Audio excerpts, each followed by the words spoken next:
গত পর্বে আপনাদেরকে দেখেছিলাম তাতাল কিভাবে যোগ করতে হয় সমস্যা হলে।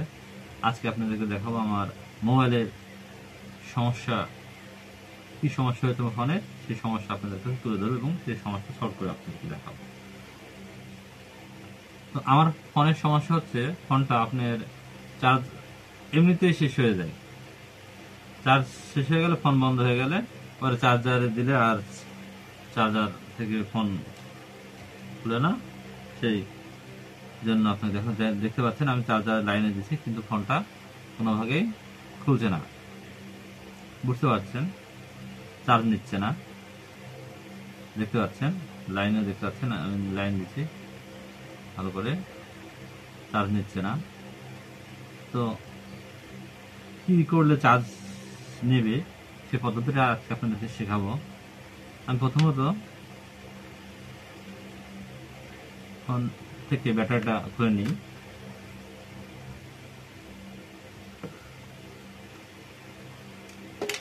দেখতে পাচ্ছেন ফোন থেকে ব্যাটারিটা খুলে নিলাম। আর ফোনের চার্জারের সাথে আমি কেবলের মাথা কেটে নিয়েছি, নিয়ে তার লাগিয়ে দিয়েছি নেগেটিভ পজিটিভে। আর এই ব্যাটারির সাথে নেগেটিভের জায়গায় নেগেটিভ এবং পজিটিভের জায়গায় পজিটিভ তার ধরবো, ধরে 5 থেকে 10 মিনিট অপেক্ষা করব বা ওয়েট করব। দেখতে পাচ্ছেন লাল তার পজিটিভ, সাদা তার নেগেটিভ। তো আমি নেগেটিভের সাথে, দেখতে পাচ্ছেন নেগেটিভের সাথে নেগেটিভ এবং পজিটিভের সাথে পজিটিভ ধরে রাখবো, 5 থেকে 10 মিনিট ধরে রাখবো। আপনারা ধৈর্য করে আমার ভিডিওটা দেখবেন আজকে। আশা করি আপনাদের ফোনে এরকম সমস্যা হলে আপনারাও নিজের ফোন নিজেরাই বাড়িতে জুট করতে পারবেন।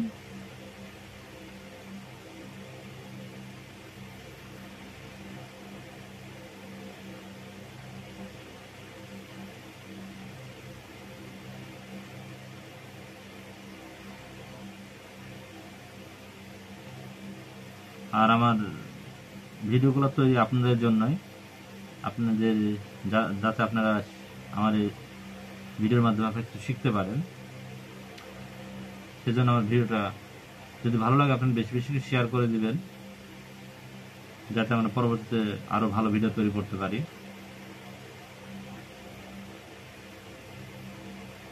5 মিনিট হয়ে গেছে, বলেছিলাম 5 থেকে 10 মিনিট, তো 5 মিনিট হয়ে গেছে। এবার আপনাদের দেখাবো আমি ফোনটা আমার চার্জ নিচ্ছে কিনা।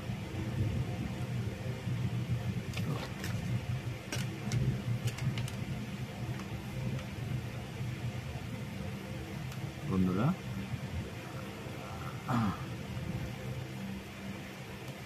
দেখতে পাচ্ছেন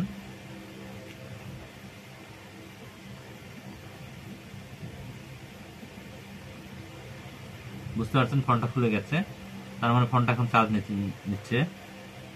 বুঝতে পারছেন, দেখেন ফোনটা সুন্দর চার্জ নিচ্ছে। এখন একটু আগে চার্জ নিচ্ছিল না।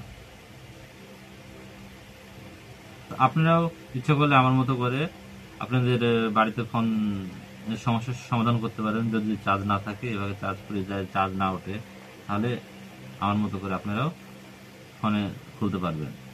তো আমার ভিডিওটি ভালো লাগলে বেশি বেশি করে শেয়ার করে দেবেন। ভালো থাকবেন, আল্লাহ হাফেজ।